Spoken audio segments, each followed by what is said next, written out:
First Peter chapter 1 verse 22.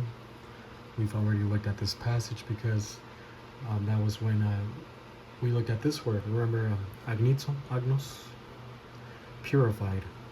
Here it is, agnizo. That word purified, purity of motive. Here's the verb. It's a participle rather. Egnikotes, the perfect active participle. What does the NIV say? Now that you have purified. Now this is experiential sanctification with an emphasis on purative of motive. The same word of agno, of virgin, is the same word, purify. Now that you have purified yourselves by obeying the truth, so that you have sincere love. Okay, that word. Let's look at the Greek really quick. So this is the perfect active participle of agnizo. Okay, there's no transitional, no post-positive da, post-positive God. It just begins with this, with the participle. Egnikotes, perfect active participle of agnizo, purified. It's in the nominative, plural, masculine. Peter is talking here to his congregation. Egnikotes. And so agnizo is to purify. But, and the participle is purifying, but it's in the perfect tense. So, having been purified, or yes, having been purified. Let's go for that right now. Having been purified. In other words, this is a completed action in the past. This is the intensive perfect. The intensive perfect means have completed actions in the past with the results continuing at this moment. And by the way, purification never stops. You continue doing so. You continue doing so until the very end of your lifetime. But these people, the congregation of Peter, they have purified themselves enough for them to say, you have purified from your ulterior motives, from your fakeness, from your approbation lust, and from all the arrogance inside of the cosmic system. So, having purified, yes, the active voice, they produce the action of the verb, and the participle is temporal. So, having purified, and what is it? The direct object, accusative direct object, plural, of soul, of psuche, ta psuchas, the souls, and then the possessive genitive, plural, of su, humon, the souls of yours, your souls. So having purified your souls, and then because this action is completed first, now they can continue doing something. But first of all, we have something, the means. Having purified your souls by means, and plus the dative of hupakoe, and then the descriptive genitive, or also objective genitive, of aleitheias, of truth. Hupakoe means obedience, aleitheias means truth. So, and plus the dative of hupakoe, by means of the obedience, and then objective genitive, the obedience of truth. You obey the truth. How do you obey the truth? You keep learning Bible doctrine. You follow the mandate of learning Bible doctrine on a daily basis, and you apply it. Breathe in and you breathe out. That's the obedience of the truth. Okay? Having purified your souls by means of the obedience of truth, and then ace plus the accusative of Philadelphia. Philadelphia. So this is ace plus the accusative is with reference. With reference to Philadelphia, this is philos plus adelphos. It means love of brother, brotherly love. What brothers? The royal family of God. You're supposed to love all brothers impersonally. Not personally. There's only room for about 2 or 3 brothers that you can love personally. Unless you're Paul. Paul had a whole lot of friends. But if you're, I don't know, who can you be? The Lord Jesus Christ, he had no friends. Only the 12. He called them friends, but almost to the end.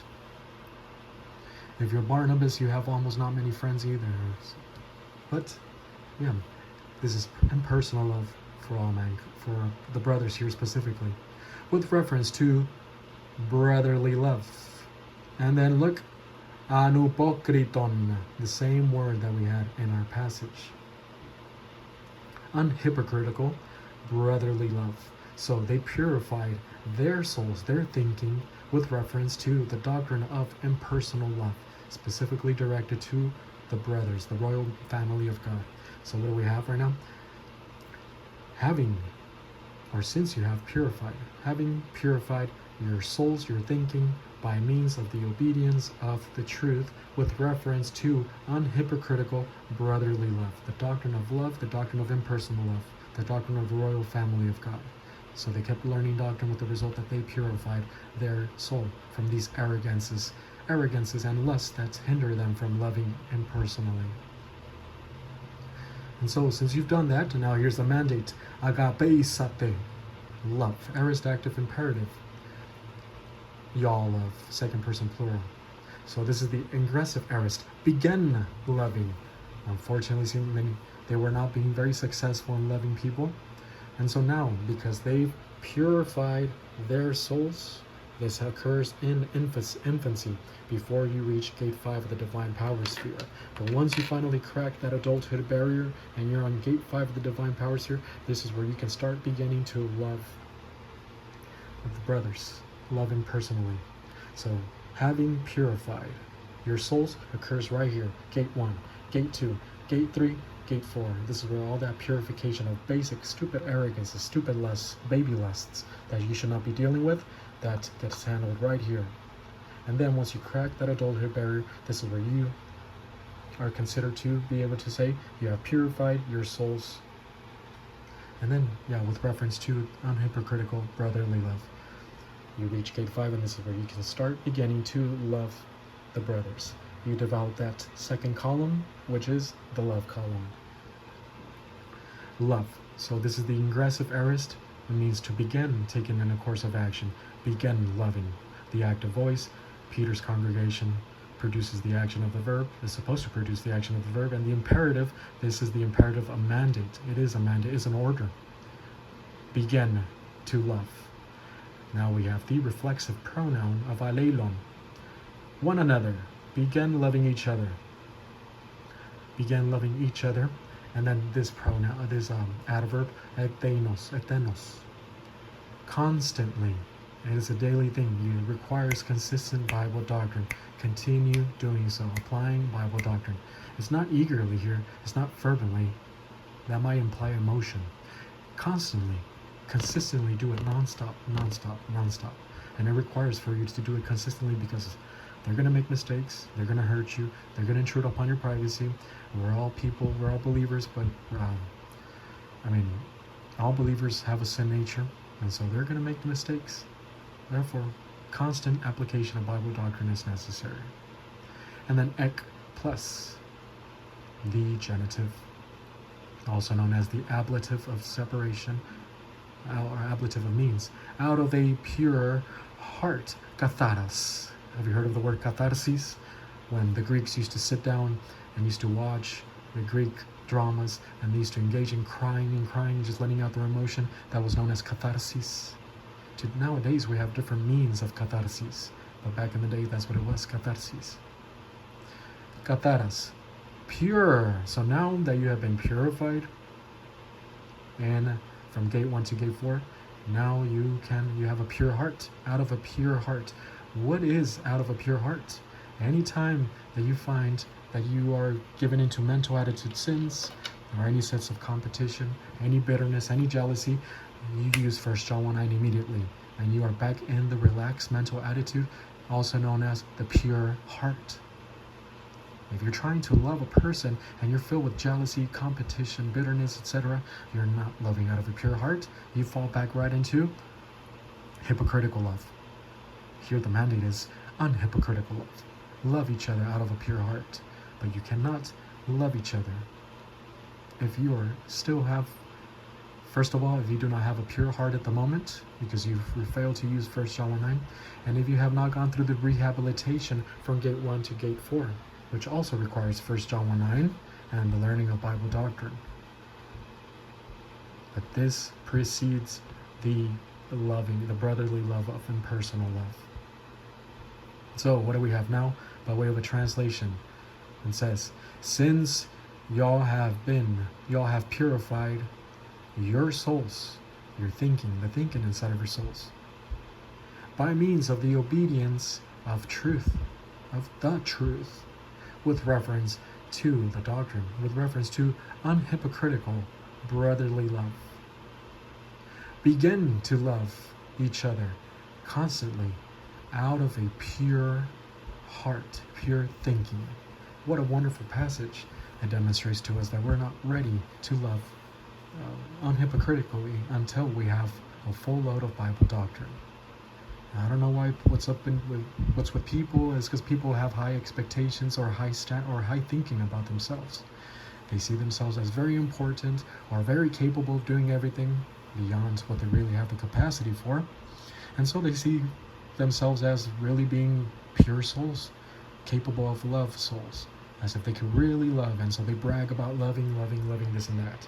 Usually what happens is that they engage in a little bit of emotional giving or emotional do-goodism, altruism.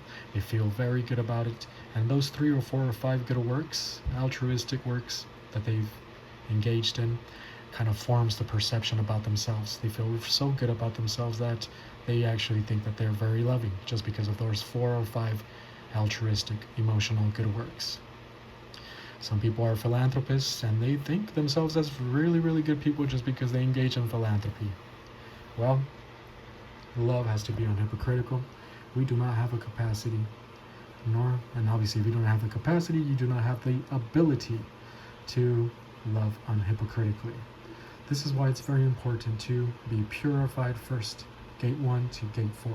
Purified out of those basic, stupid, petty lusts that just make you a completely person with a very bad disposition, make you a very unpleasant person. Have you met an unpleasant man who wants attention, who's bitter? He feels like he's not receiving the respect or the attention that he's gotten, and as a result he walks around very bitter.